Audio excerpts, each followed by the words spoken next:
Hello and welcome to the Ship Shape Podcast, a series of podcasts where we meet amazing people and talk about their experiences, personal, technical, and all related to the maritime world. Come and dive in, dive in, dive in.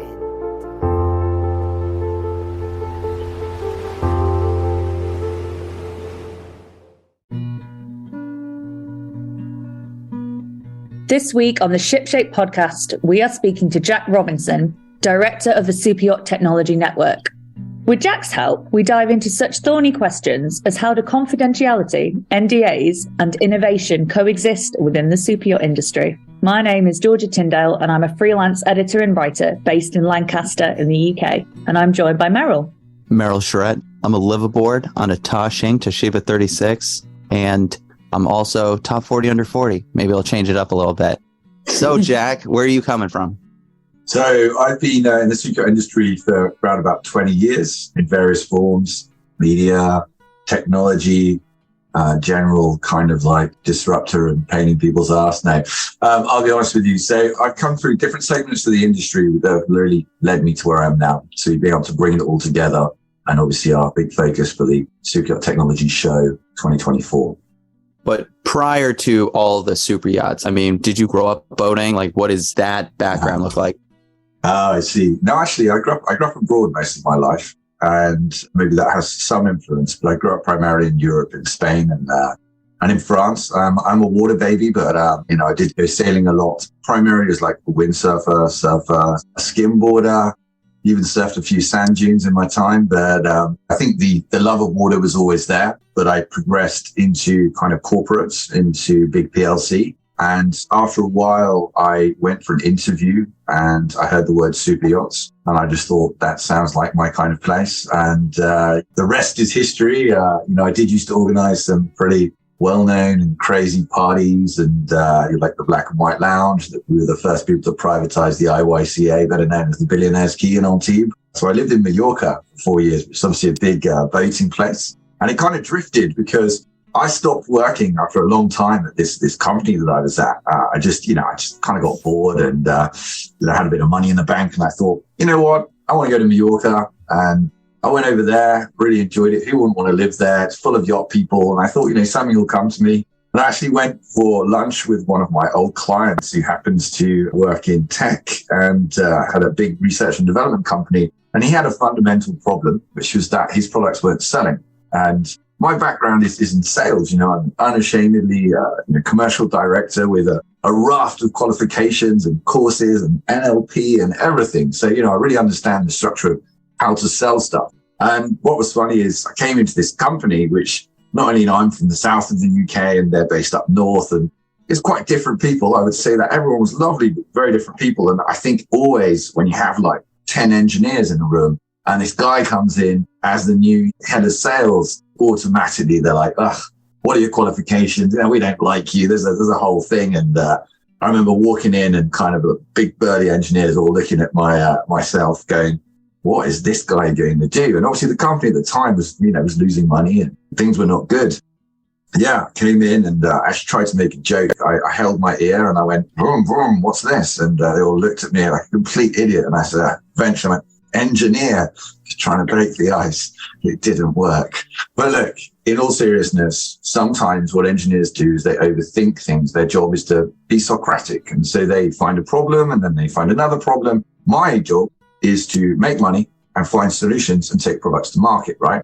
So that's what I did. Firstly, by calling our distributors and finding out that most of them were selling our competitors' products, probably because we were offering really terrible margins and our distribution model was pretty poor. So I kind of, I ended up in the technology segment by accident, but then I loved it. I mean, it's really exciting. It's absolutely amazing. So that is how I kind of ended up, where I was. Gosh, you sound like the Steve Jobs of super yachts. It's like, God, no, I'm still a startup young whippersnapper. I mean, we have had one of the legends, Wolf Matea of the superyacht industry. He very successful, built a load of companies, arguably was the first ever aviate officer ETO in the superyacht industry, built some, was involved heavily in the building of some of the biggest superyachts in the world. very successful technical management. And, it's a huge thing because I was looking for someone that would invest, but potentially would be a mentor as well. And quite frankly, he was a good guy. I'm looking to work with someone who's a good person who shares the same vision, isn't a venture capital that just wants a quick ROI. So, yeah, say he is more like the Steve Jobs. I am more like holding on to Steve Jobs' tailcoats or whatever they call it these days. But I suppose the vision that we share is very similar. And we strongly believe that mixing brokerage together with technology really doesn't work. Certainly every single person I speak to says, I go to a big brokerage show to sell technology and really I don't have a lot of progress. I meet people, but a lot of people say, frankly, I'm better going to see them outside of the show. I get to spend more quality time, take them for lunch. I don't think it really works when you put the priorities to sell yachts, and yet technology is an afterthought. But how important is technology? Most of the people we're dealing with now, Jeff Bezos, that's in the media now, his super yacht, et cetera, are made their money in tech. And yet we're going, it's not that important. I just wanted to create an environment. I wanted to bring something that wasn't a brokerage show where there was tech. I didn't want to do something where it's not a marine trade show with like barbecues and life jackets for dogs. And then let's stick some super yacht stuff in because it makes us lots and lots of money. And, we've seen quite a substantial decline in those marine trade shows and the attendance by super yacht people. And I think everybody was very, very right and ready for a show that was simply and purely dedicated to the super yacht segment of the market. So we wanted to create a dedicated show. We also wanted to be different. We wanted to be a TED Talk style, not a bunch of middle-aged men on a panel where it was just talking about a bunch of stuff that had semi-relevance to the super yacht sector. So that's really, really important. And again, I do apologize, but I'm working from home today. There's been a lot of snow here. That's my vice president of furry affairs behind me, which is Louis, the golden retriever. So my wife just come home, so I can hear barking in the background. So when we start talking about technology, right, and especially in kind of this industry that's not very quick at adopting technology, there's a lot of education that has to happen. And so this event that you put on is kind of the avenue to educate and bring to light all this new technology. 100%. Let's be very clear between different types of technology. Okay.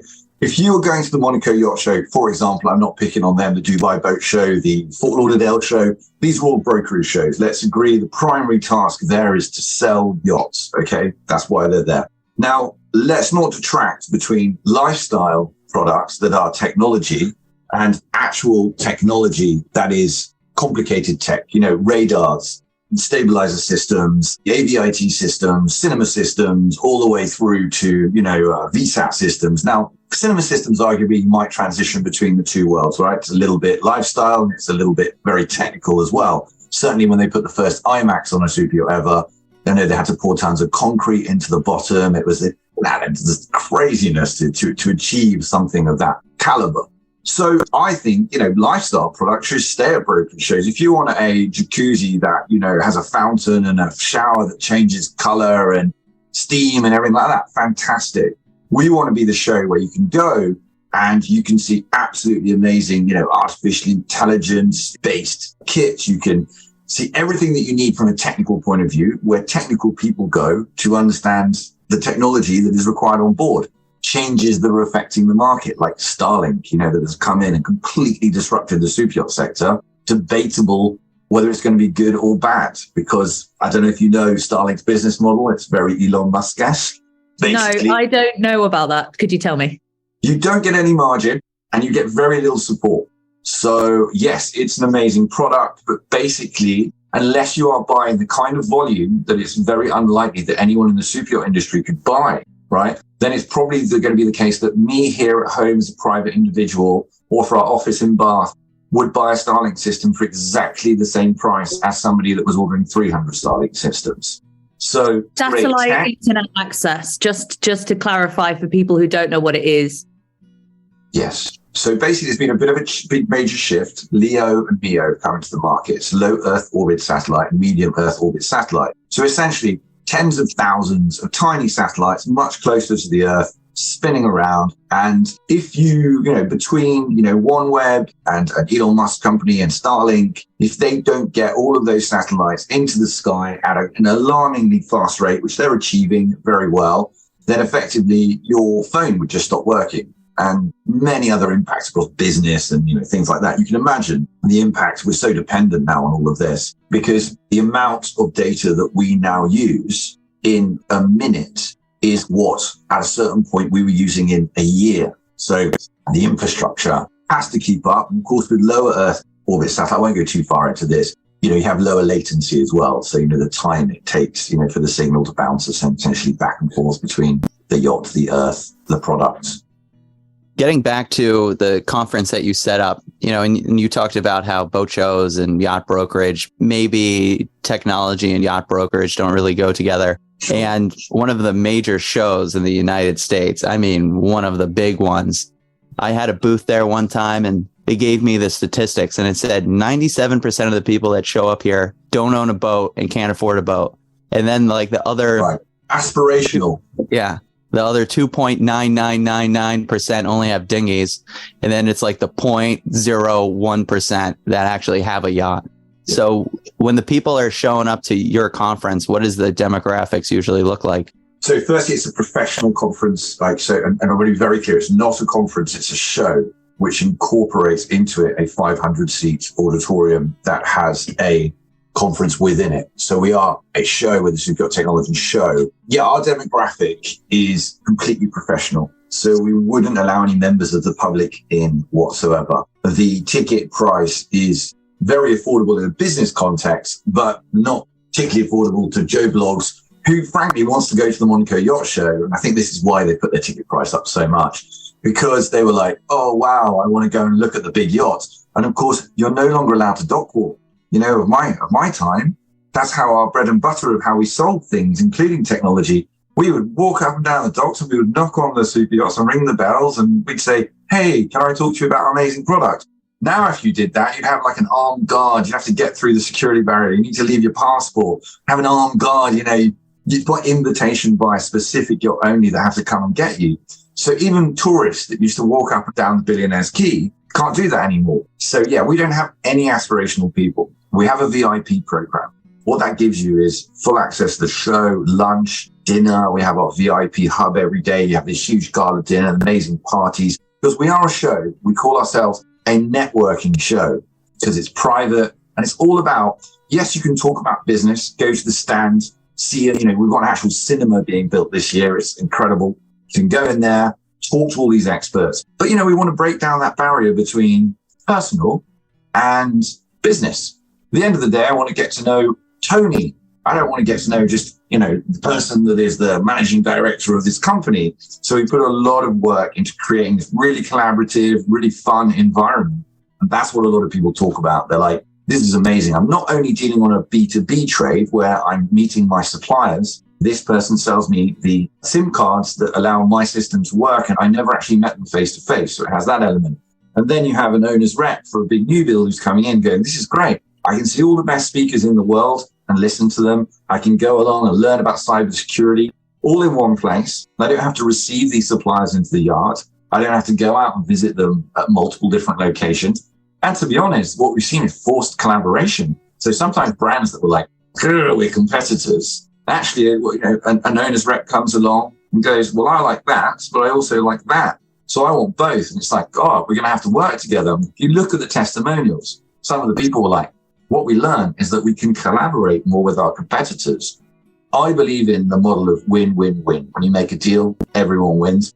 I don't like the dominating other business model where it's like the Gordon Gekko, like I have to destroy them to be successful.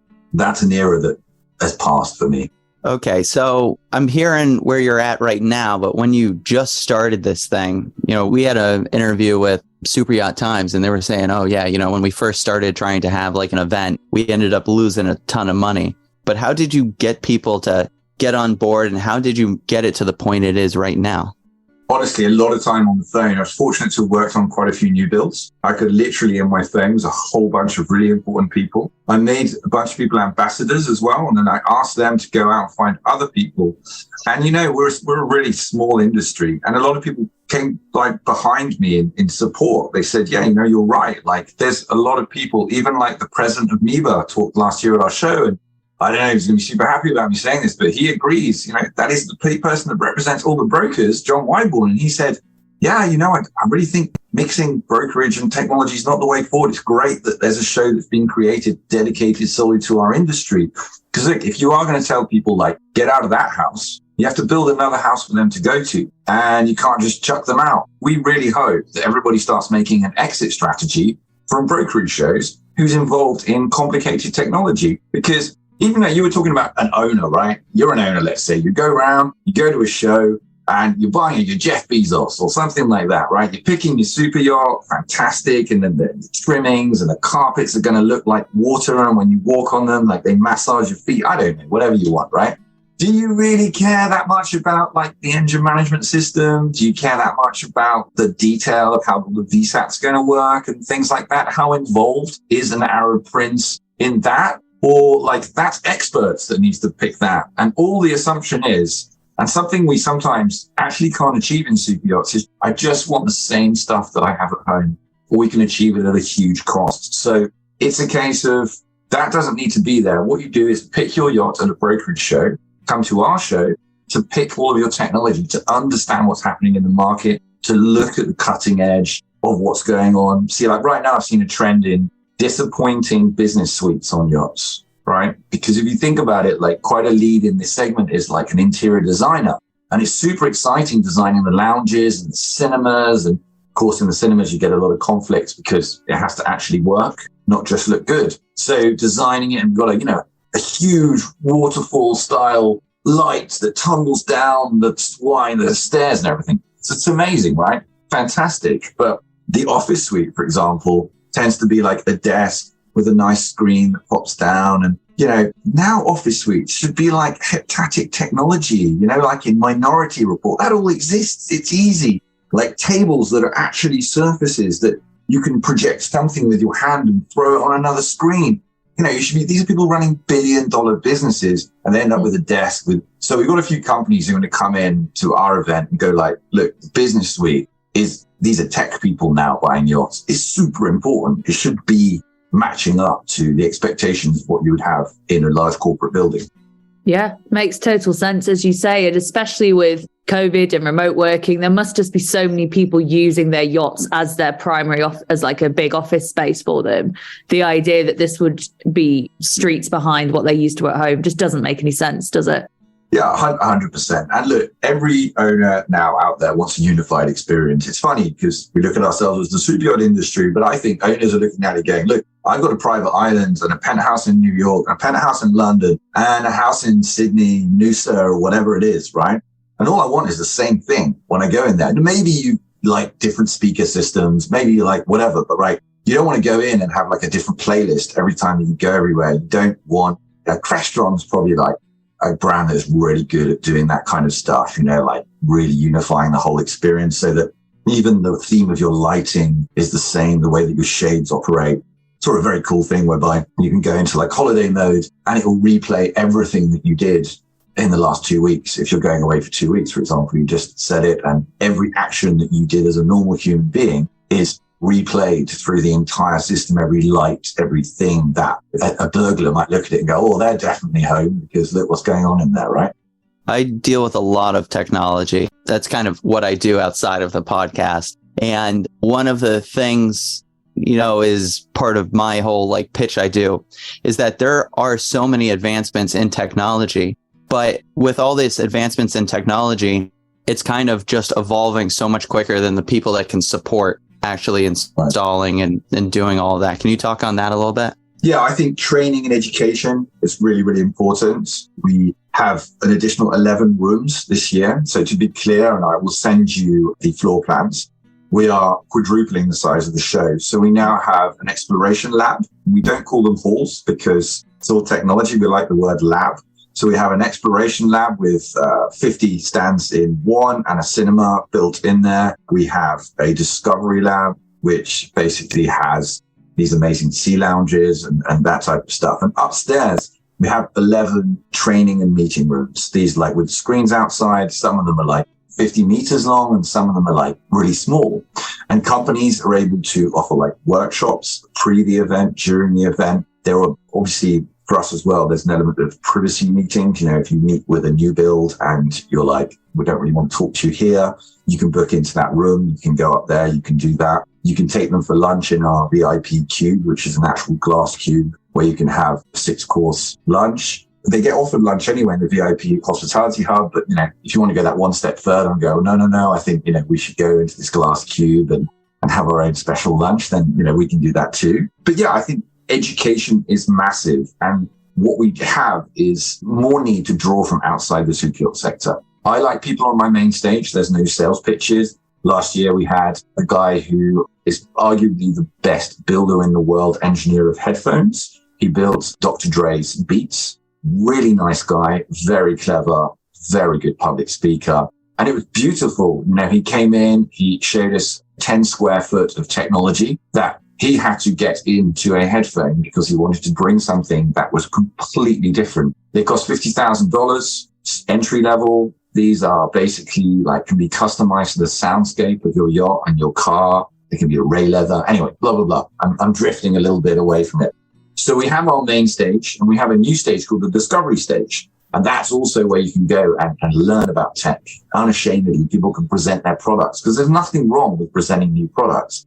And we definitely, especially with Will's involvement, and you may know he owns Bond, and Bond is one of the biggest training companies for technical people in the industry.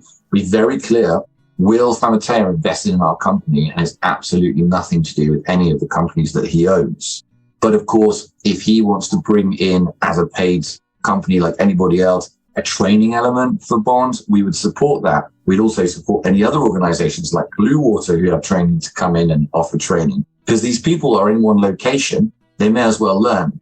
So a couple of other things which link into this is it's disappointing. This is kind of like the bits where I'm probably going to go into my slightly rant bit. But look, I find it really disappointing when we look at this, that the number of AV/IT officers who contact me and say, you know what, Jack, I love the idea of your show. I'm going to learn so much and I don't have to meet so many different suppliers on the boat. Plus, they can't bring their kit onto the boat easily. You know, how do you bring a massive load of kit onto the boat every time? It doesn't make sense. If I can go to one place, I can have education, I can watch the talks I want to talk, I can speak to all of my suppliers, but the captain won't let me go, even though the owner's not on board, because maybe the TV will break in the crew mess and people won't be able to watch Netflix. I mean, what other industry would you be like, oh, there's a professional dedicated seminar all about whatever it is that you do, or, you know, automation in the car building industry, but you can't go because, you know, you're really good with a coffee machine in the office. It might break, so you're going to have to stay here, right?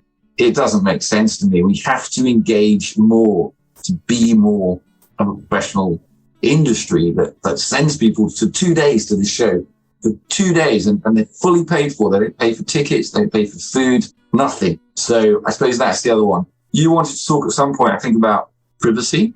Yeah, I was going to say, Jack, one of the things that makes the superyacht industry a little bit special and complicated is the fact of NDAs and confidentiality. Sure. How does that work when it comes to, you know, innovation and sharing ideas? Because if you're at the show and you want to collaborate and talk to each other, is everyone just stymied by the fact that they can't talk about projects?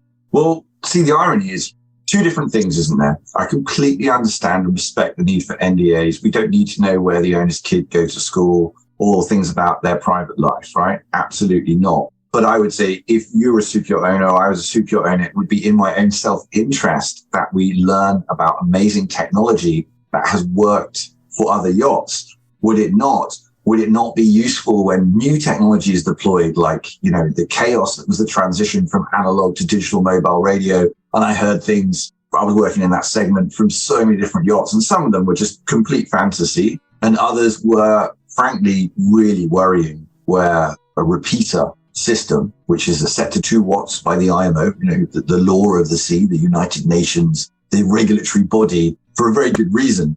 And people went, oh, you know, you don't need to buy this whole system. You just crank up the repeater to X amount level, the equivalent of like 50 mobile phones going off at the same time. And then you'll put that next to the kids' room on the yacht. And would you know, I know this unproven, but would you really be happy to have that next to your head all night while you were sleeping? But, it saves a bit of money. So that was really like, if I was the owner, they wouldn't even know about it because it was more about saving a bit of money. There's a lot of that going on, a bit to save cash on, this system and that system. But really, what we need to do in a positive way, and what we've done is we've worked with Fergus to help promote and create the steering council. And the website goes live. It is live, but it's just being finished very soon. What that will be is top down, looking at problems in the industry, and then inviting lots of very clever companies from in and outside the super yacht sector to come in and offer solutions and talk to us about how they can solve these. So that's an initiative that I really helped support with Fergus, and we'll have the first meeting in June to kind of solve this. I would love to get to the point where everybody can go into somewhere like our show and sign a collective NDA. We don't need to know about specific yachts, underbuild the specifics of it, but it would be nice to share feedback about tech, see how we can improve it. And lots of industries, even the CIA have like a kind of a collective seminar of like sharing with other intelligence organizations. And they work under this big collective NDA umbrella. I was looking into it the other day. I don't think we need to go that far, but surely we can get something in the middle, right? Because I certainly, if I was a super yacht owner, would be like, yeah, tell me about tech that didn't work elsewhere and also that worked elsewhere, because let's be honest, you could use an NDA to cover up bad work, right? And then you could just keep going in the industry and no one will ever know about bad work that was done. And I'm not saying that's the case, but it's a double-edged sword, right? An NDA. So when you start talking about technology and this technology show that you put on, it sounds like there's very established companies that come in. And I do work with several venture capital groups in the marine space. And the problem that ends up happening is that these startups, they come in and they have some new innovative product and all of that. And marine is hot right now. Everyone wants to invest in it. But when they start talking marine to, potential investor, the investor realizes the lack of knowledge that they have in the space, and that kind of pushes them away. How many new startups are you seeing come into the super yacht industry, or are these already established players? So we are a notoriously difficult industry, closed door, difficult to break into. People don't like if you give your kudos from other industry. We're amazing in cruise liners. It's almost like it's a negative in our industry. Like, we're brilliant with the military. And there's understandable bits, when the Russians were obviously like involved. If you went, we're great. We supply everything to like Cobra operations and MI6 in the UK or whatever. Then they're going to be like, I don't want to work with you. That makes sense. We think that we are trying to do as much as possible to bring people into the super yacht industry, but also for them to work with partners like integrators, because it is much more complex. I think it's a company like Ideate works, or someone can easily go into residential, but can a residential company easily go into super yachts? Not really. They need help. They need understanding. Bringing new products in, our show is perfect for that because all the integrators are there. So you have to partner with other people. I think that is absolutely essential. The other thing is the other way around. We don't capture and share data really enough. So when you're talking about VCs or big investment companies, met a couple that, wanting to look at the super yacht industry, and then they've gone, there's no data.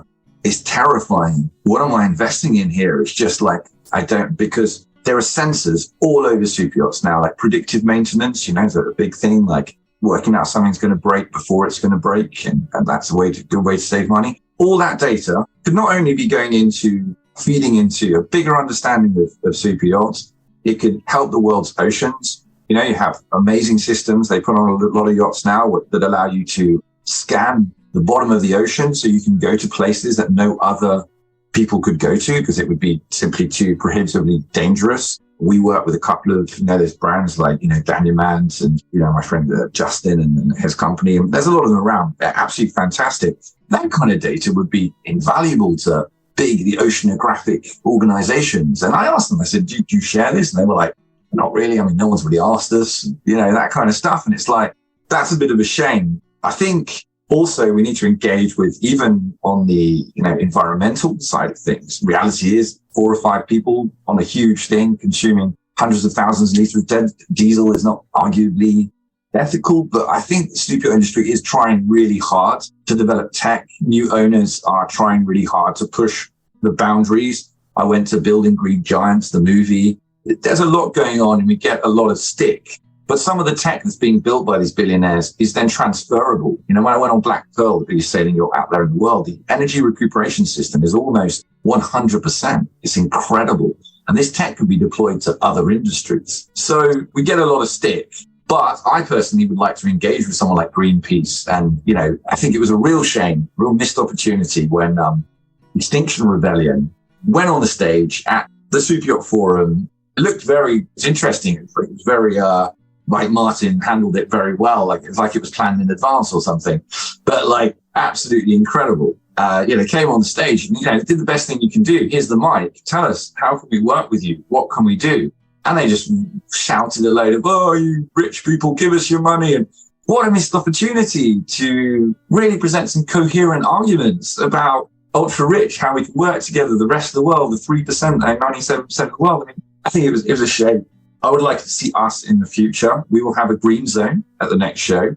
We will offer very heavy discounts to tech to take part in that. We also have a startup accelerator. So you can actually take part for a very small amount of money to help startups get in there, like ex-ideate officers that I know that, for example, have like launched really good products and support companies, that kind of stuff. And of course, we already had our Women in Tech initiative, which you've seen some of the pictures, was not just something that we just did to get on the bandwagon. It was really successful. We did a huge photo on the stage and, notoriously we don't have enough women in the sphere of technology, in super yachts, probably even less.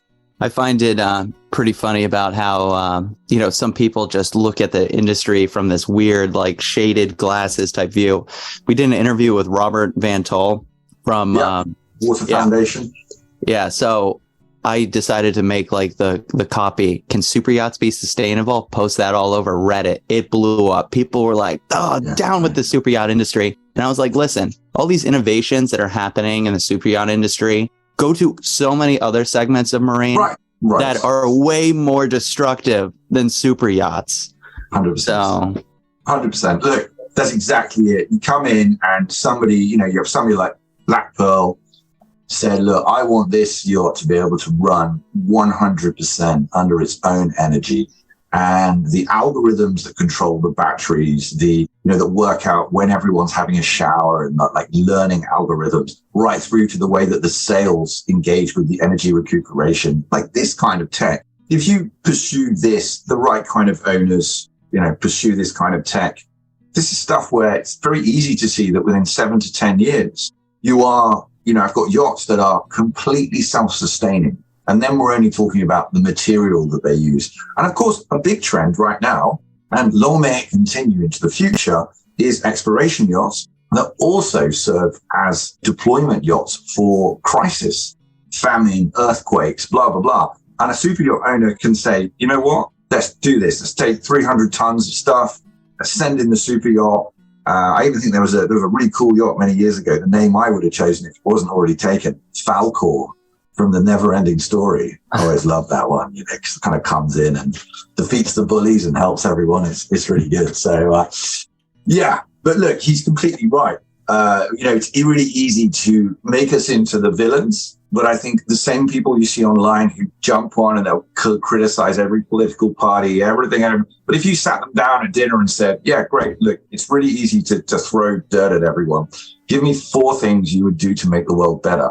And they just fall apart because they have no coherent positive arguments in themselves. They just negatively criticize everything without having let's introduce meditation into the school curriculum. I don't know. I'm just making it up. But you know what I mean? I have a lot of thoughts about how to make the world better. And my vision for the Super Yacht Technology Show is to make our industry better, is to go beyond that. I would love to really bring something that is able to influence technology in our segment in a really positive way, and lead to better collaboration with large companies, and that we can feed information back and forth. Because let's be honest, the 3% of the world have a lot of money to put into this tech, and they have a vested interest in preserving the oceans. And this is where their super yachts are. Everyone wants to be floating around in a bunch of oil and loot.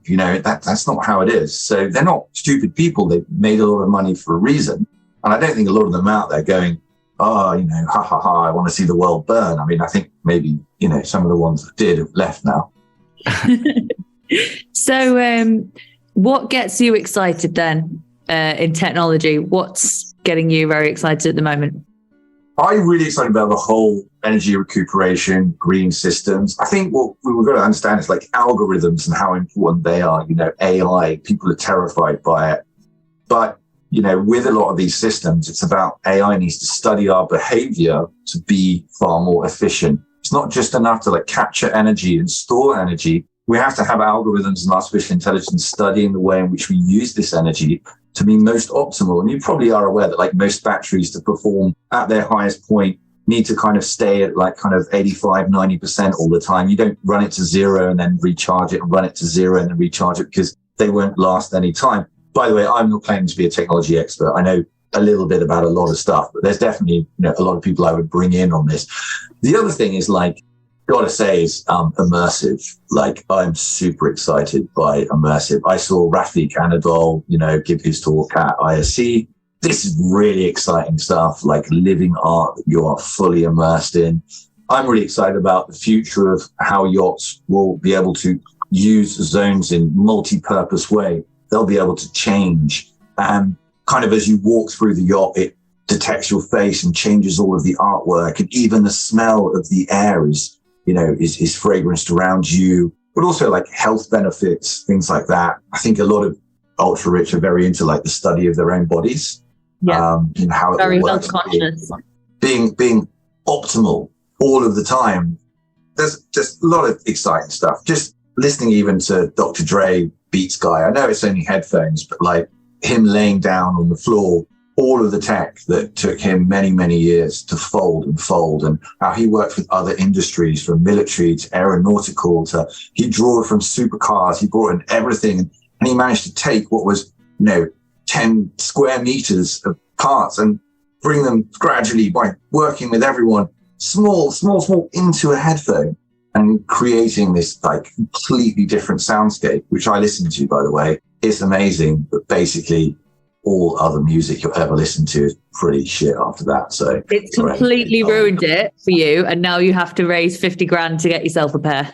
Listen, the other day I went to Acoustic's headquarters in London, and you should definitely go there. They have their £500,000 bed, and you lie in it, and the amazing kaleidoscope system comes down, and you lie in this round bed, and all the music is tailored to you. So you'll give your top 500 albums of all time, and they will make it into a crystal ball filled with bubbles inside, right? And when you put this bubble on the bed, the music plays. When you put it on another bed, it doesn't work. It's just your bed. Then we sat there and we watched the Mach 10 scene from the new Top Gun. And they're absolutely amazing. I mean, life-changing, the way it came through your body. You were in there with the cockpit, and then you came out of it going, you've just ruined movies for me forever. Unless I make a lot of money. So can you all please come to the SuperYacht Technology Show, buy all the stands so I can get one of these beds, then I'm going to retire. Absolutely incredible experience. But also, the difference was I've seen speaker companies that just go, this is loud, look how loud it is, loud, loud, loud.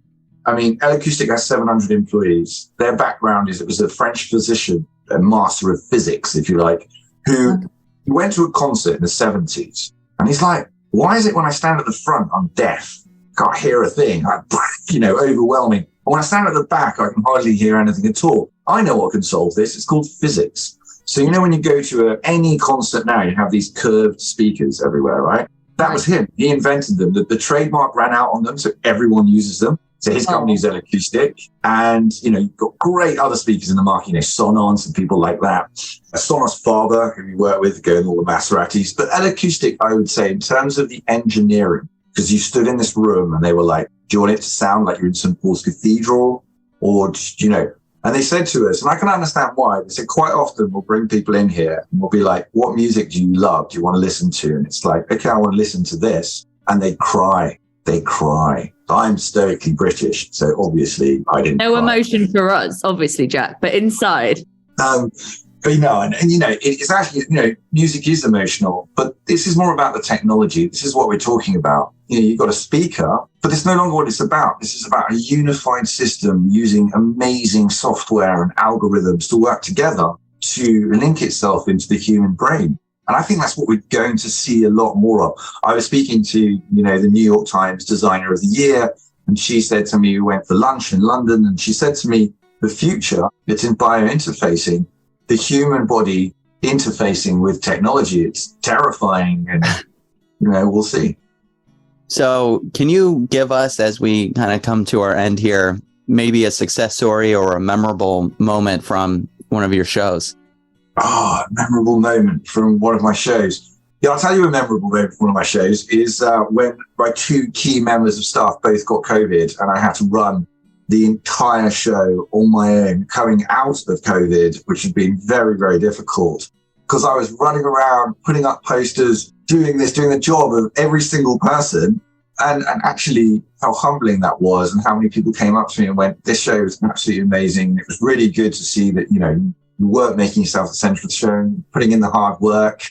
Trying to think of a kind of a technology-based anecdote. And I've got to say, you put me on the spot. I mean, listening to the $50,000 headphones was pretty amazing. But, I think this year I'm not going to be on the stage. I'm going to have a professional presenter there. I want to be very much in the background. I think I'd really like to sit back and a future anecdote, hopefully watch everybody come together.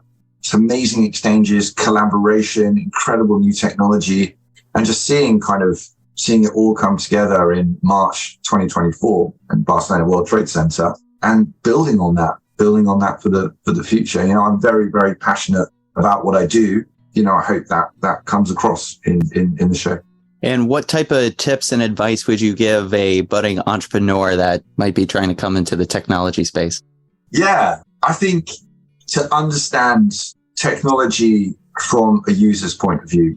I think sometimes we have a tendency to over-engineer and try to anticipate too much. I think we experience that all the time, even when you're using your Microsoft 365, whatever it is, your phone and stuff. And you can imagine there's some very geeky engineer sat in there and, like I said, Socratically found problems to solve, because that's how their brain works. But really, sometimes as a basic human being, we all sit there and just go, God's sake, can it just work? And I think that's what a lot of super owners got frustrated with is, there was a time when you needed 192 cards in each of your Sky machines, and then every time you move from one country to another, someone had to pull out the cards and put 167 into the next thing just so that you could watch TV. And I find that all the time with products over-engineered. So I would say, look at the industry from a user's point of view. If you're bringing new technology in, if you want to get involved in the technology segment, I would say make yourself a very good salesperson, because there is a large abundance of engineers. There's not enough technical crew, but that's because maybe as an industry, we're not doing enough to specifically train them. And maybe yachts are not doing enough to allow people who don't have the experience to come on board and do some kind of apprenticeship. So if you want to work on a yacht, the only thing I would say, especially having lived in Mallorca, which, by the way, is nicknamed, the graveyard of ambitions for the super yacht industry, or the graveyard of crew, if you like. And it's because you've got to remember that you need an exit plan. You might make a lot of money in super yachts. You might evolve, but you need to be backing that up with qualifications outside the super yacht industry, taking opportunities to go and work on new builds and yards, as well as on a yacht. Because that X amount a month that you're getting to live in a bunk bed on a super yacht, it's not going to last forever. It's not sustainable, and it's not really growing you like you would grow within a corporation where you have a personal development plan. There are glass ceilings. Even get captain, top ETO. How long do you want to sleep in a bunk bed? If you want kids and a family, I have a lovely daughter, a dog and a wife. And if you want those things, you're going to need to have an exit strategy, which I know quite a lot of aviation officers, and a lot of them seem to do quite well these days, going to consultancy and things like that. But I've also seen people who don't and just end up sat in the bar in New York going, oh, has anyone got work?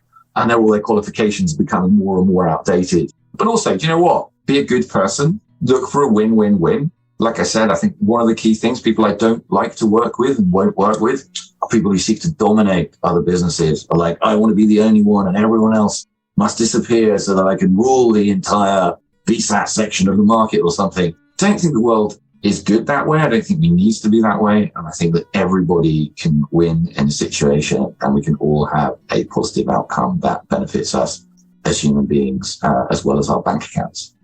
Awesome. It was absolutely amazing talking to you and kind of hearing this story. You don't hear too many perspectives of technology in the space. You probably have quite a human aspect of technology. Like I said, there are a million experts that you could bring in on individual segments. But again, it's then only applying to a small amount of people that want to understand Leo and Neo. So you did a really good job of like bringing me back on track, because otherwise we're going to bore the hell out of everyone with that, aren't we?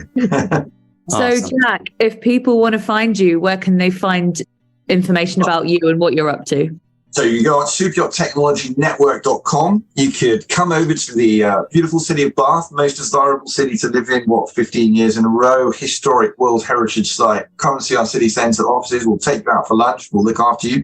If you want to buy tickets, go ahead. If you want to get involved in sponsorship, I recruited 2 amazing people who came directly through our network, by the way. One is ex-MCA SuperYacht UK, James. And then Lindsay comes from Lloyd's. So really, really top caliber. Definitely have a look at the floor plans. I am having a fantastic 3D rendering because, the show we did before to the show we're doing now. And that's why, by the way, people are asking, we've taken a year off. Just to bring what we're going to bring, we need to take a year off. We need to bring it. We need to come back.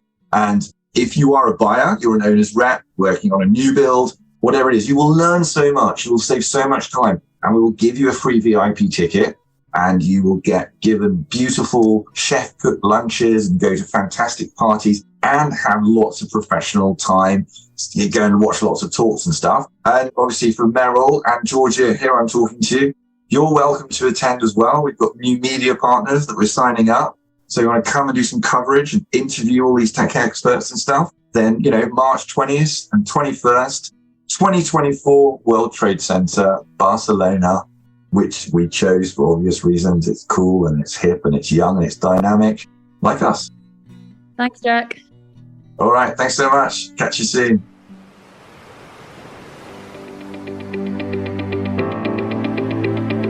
Check back every Tuesday for our latest episode. And be sure to like, share and subscribe to shipshape.pro.